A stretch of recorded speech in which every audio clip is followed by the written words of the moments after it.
Nikolai Mikhailovich Yadrintsev was a Russian public figure, explorer, archaeologist, and turkologist. His discoveries include the Orkhon script, Genghis Khan's capital, Karakorum and Ordu-Baliq, the capital of the Uyghur Khaganate. He was also one of the founding figures of Siberian separatism. Biography. Nikolai Yadrintsev was born into the family of an Omsk merchant.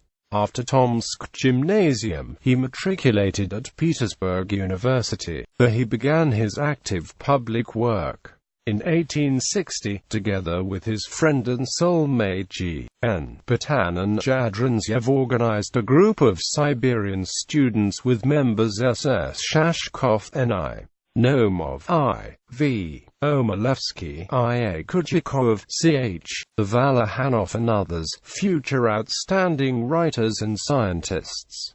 The social movement of the 1860s captivated the members of the Siberian countrymen. They established connections with democratic revolutionaries, read forbidden literature, and participated in student revolts, which resulted in their arrest.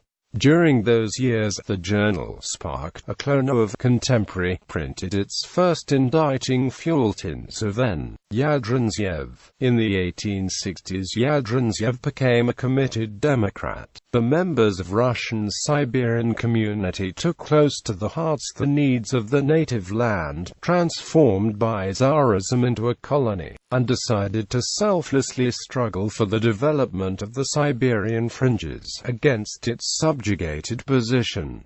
The movement started by N. Yadrintsev and G.N. Patanin received the name Siberian patriotism or Siberian separatism. They believed that only Siberians can protect the interests of Siberia. The purpose and obligation of all Siberians they saw only in the service to the land. They raised the inevitability of separation of Siberia from Russia, and in the leaflet they called on the fellow countrymen to rise and create in Siberia an independent democratic republic. In 1862 to 1863, the members of the Siberian community, interrupting the studies, departed to the Siberian cities to advance their ideas. Their appeal did not meet a fervent response, but their oral and printed campaign against imperial authorities and oppressors of Siberia, for the revival and education of a native territory were supported by a progressive part of the Siberian public, especially youth. A number of articles,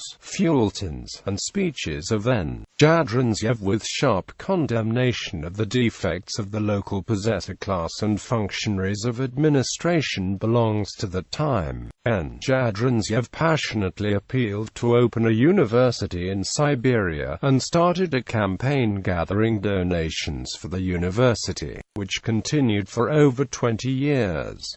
In 1880 in Tomsk was initiated, and in 1888 opened the first Russian university in Siberia. The Siberian separatists alarmed the government. They were arrested in 1865. During investigation, N. Yadrintsev spent 3 years in prison in his native Omsk.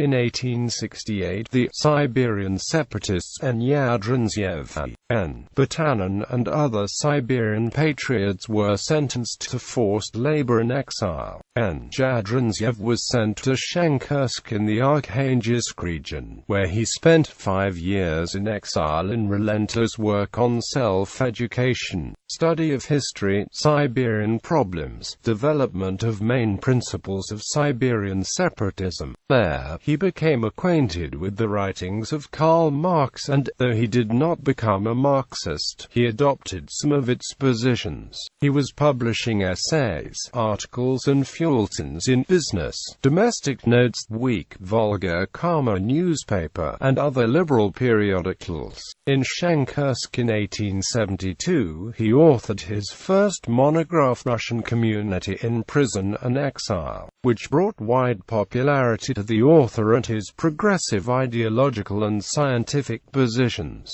In 1873, Yadrintsev's sentence was most mercifully commuted by the Tsar, and Yadrintsev left for St. Petersburg, and then to Omsk. where he entered state service and lived until 1881. In Omsk, Yadrintsev collected contemporary records on various scientific and social problems of the aliens, peasants, and migrants. From Omsk, under contract with the Russian Geographical Society, he traveled twice across Siberia and the Altai, researching economy and geography, archaeology and ethnography, anthropology and linguistics.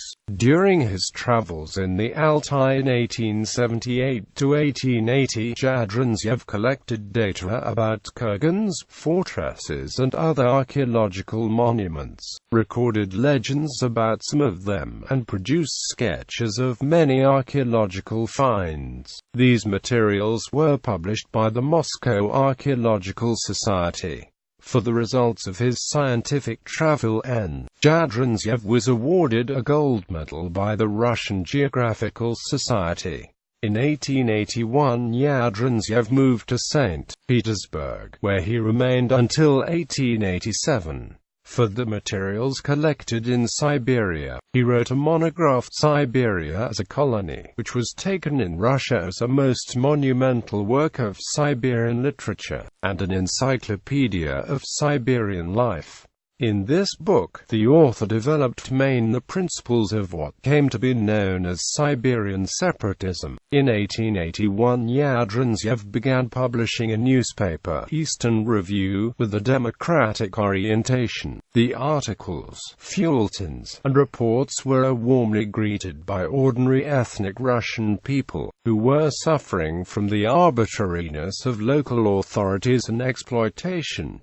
Many authors were political exiles. They were exposing the Siberian rulers and disclosing machinations. The newspaper gained immediate popularity in Siberia and became a recognized leader of the Siberian press.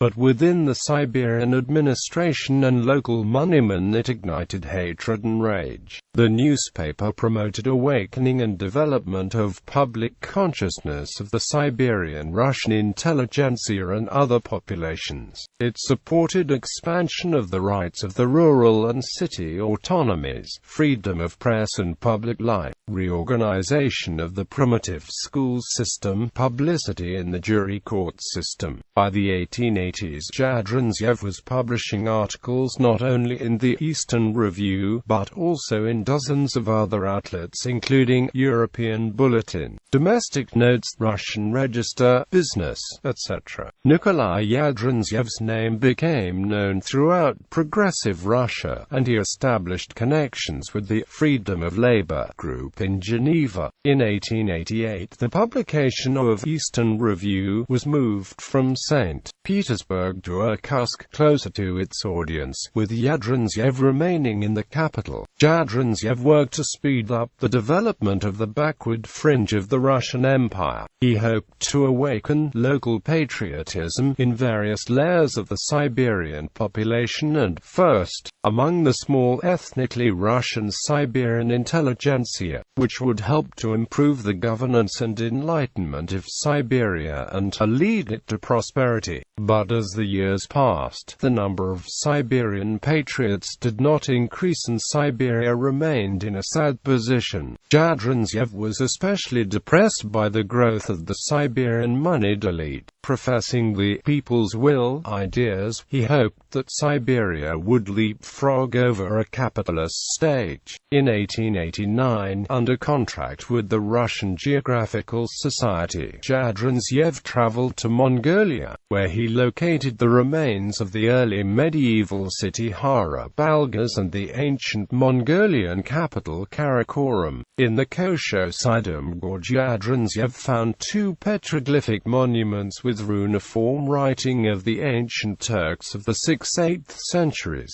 later decoded by the Danish scientist W. Thomson. These discoveries brought Yadrintsev world fame, and became one of the greatest scientific sensations of the 19th century. In quick succession, already in 1891 was organized a follow-up Orkhon expedition of the Russian Academy of Sciences with participation of Yadrintsev, led by an ethnically German native from Bern-Ural, a recognized turkologist academician W.W.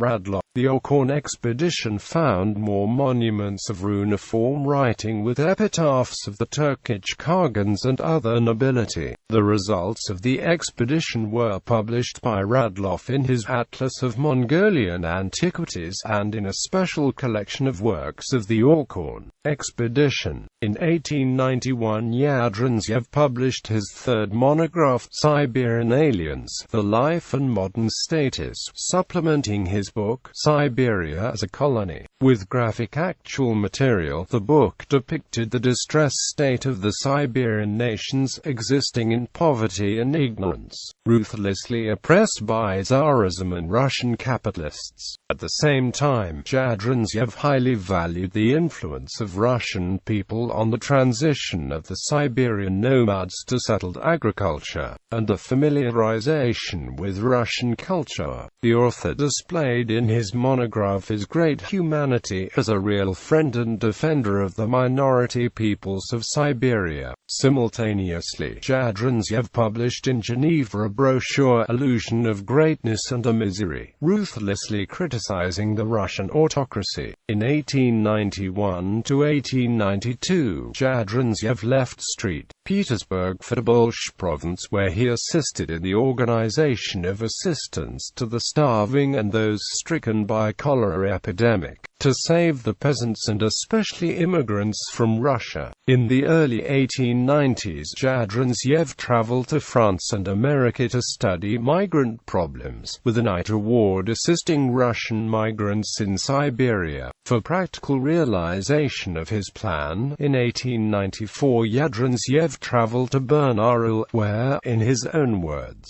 he instigated a peasant war to protect Russian Altai farmers. There, on June 7, 1894, Nikolai Yadrintsev died. Memorials. There are streets named after Yadrintsev in the Siberian cities of Omsk, Irkutsk, and Bern-Ural. Yadrintsevskaya Street in Novosibirsk also commemorates him.